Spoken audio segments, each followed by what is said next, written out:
दोस्तों, सबसे पहले सब्सक्राइब करें, नोटिफिकेशन बेल दबाएं और सबसे पहले वाली ऑप्शन ऑल करें, जिससे हमारी आने वाली नई वीडियो की नोटिफिकेशन आपको फ़ौरन मिल।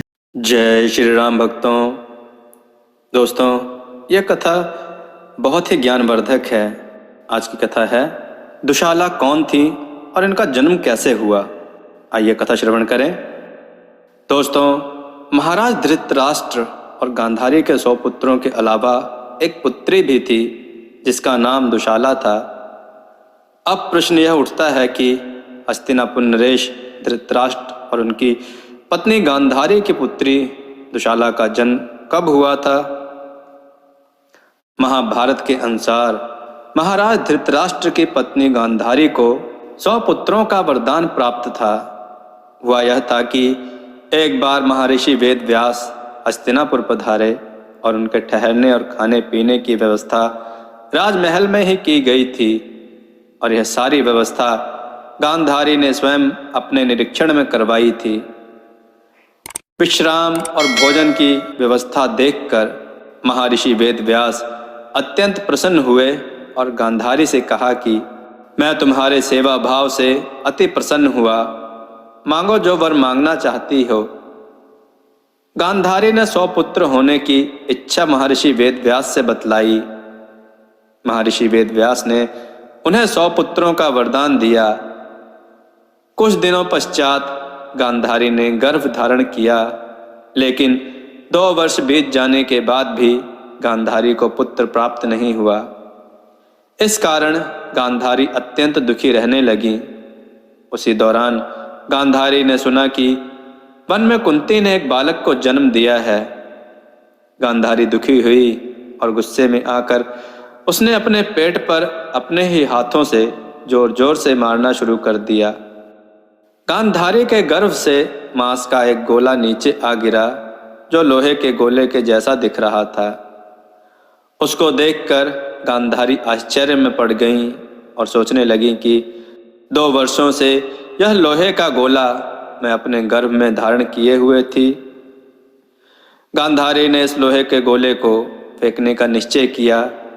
जब वह इसे फेंकने जा रही थी तभी महर्षि वेदव्यास जी वहां आ गए और उन्होंने गांधारी को डांटते हुए कहा कि क्या तुम्हें मेरे वरदान पर विश्वास नहीं था जो तुम इस गोले को फेंकने जा रही थी। गांधारी ने महर्षि वेदव्यास जी से क्षमा मांगी और कहा कि इस गोले का क्या करना है। महर्षि वेदव्यास जी ने उससे 100 मटके लाने को कहा और स्वयं उस लोहे के 100 टुकड़े करने लगे और उसे मटके में रखने लगे। उस लोहे के 100 टुकड़े करने और उसे मटके में रखने के बाद भी एक टुकड़ा बच गया, जिसे महर्षि वेदव्यास जी ने एक और मटके में रख दिया। क्योंकि उन्होंने गांधारी की इच्छा के अनुसार उसे 100 पुत्रों का वरदान दिया था, इस कारण 100 मटकों से गांधारी को 100 पुत्रों की प्राप्ति हुई और जो बचा हुआ लोहे का गोला जो अलग मटके में रखा गया था उससे गांधारी को एक पुत्री की प्राप्ति हुई जिसका नाम दुशाला रखा गया। बचपन से ही सभी राजकुमारों की तरह दुशाला को भी सारी सुख सुविधाएं प्राप्त थी। दुशाला के 100 भाई भी उससे अत्यंत स्नेह करते थे। 5 पांडव भी दुशाला को अपनी सगी बहन की तरह ही लाड प्यार और सम्मान देते थे।